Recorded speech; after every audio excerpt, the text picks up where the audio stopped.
चलो देखो बच्चों,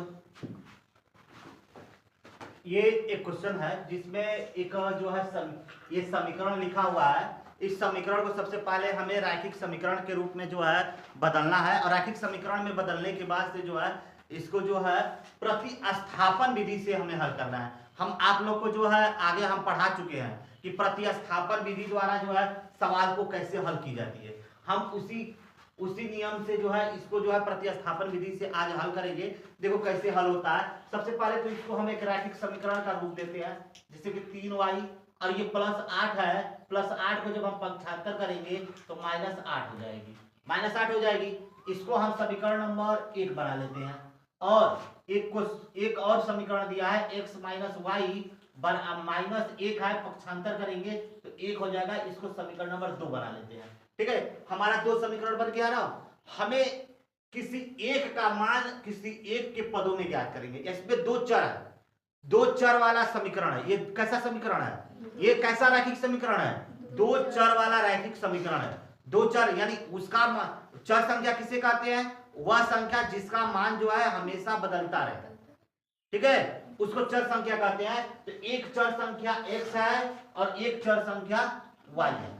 2 चर संख्याएं इसमें दिया हुआ है, और इन्हीं 2 चर संख्याओं का जो है हमें मान ज्ञात करना है। इन दोनों का मान ज्ञात करना है। तो मान ज्ञात करने के लिए प्रतिस्थापन विधि में जो है हम x का मान y के पदों में या y का मान x के पदों में पहले हम लिखेंगे। ठीक है, तो सबसे पहले इसको हम लिखते हैं समीकरण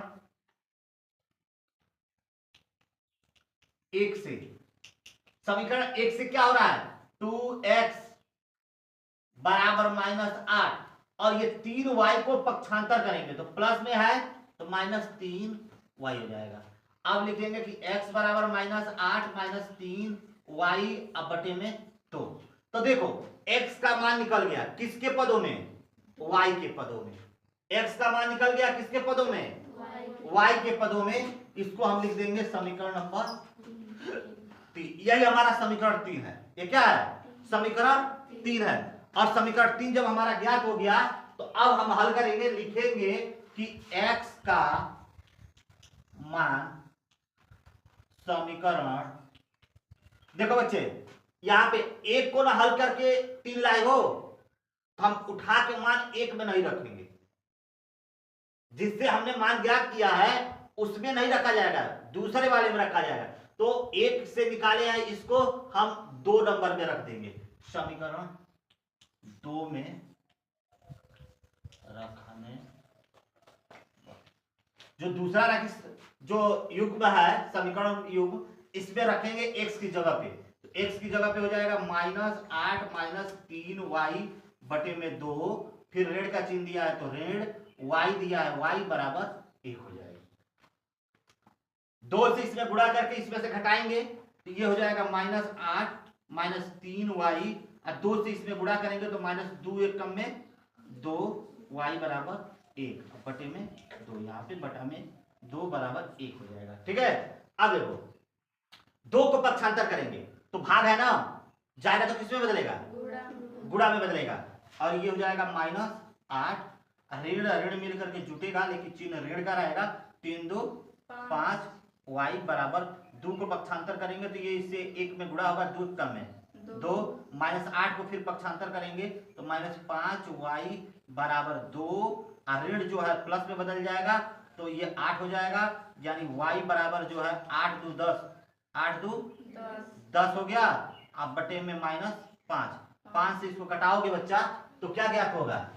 जब 5 से इसको कटाओगे तो 5 से कटाओगे तो 5 दूनी के 10, यानी y बराबर -2 आ जाएगा। y बराबर -2 आ जाएगी। और ये जो है यहाँ पे अब हम लिखेंगे कि y बराबर -2 समीकरण किसमें? 3 में। 3 में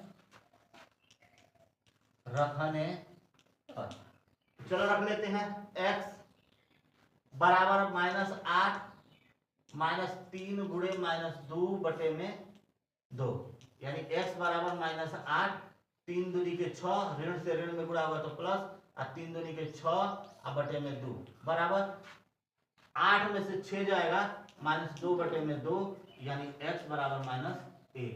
अतः x बराबर -1 तथा y बराबर -2। यही आपका आंसर हुआ, यही प्रतिस्थापन विधि है।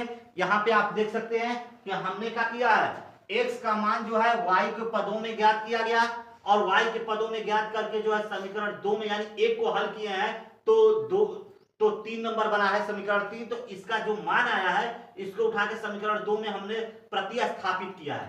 क्या किया है? प्रतिस्थापित किया है।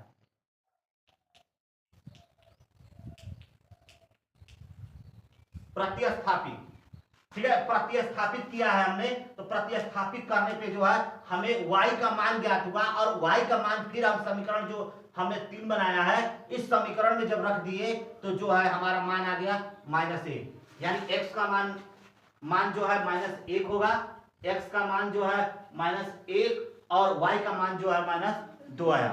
तो ये सवाल आप लोगों को समझ में आया होगा।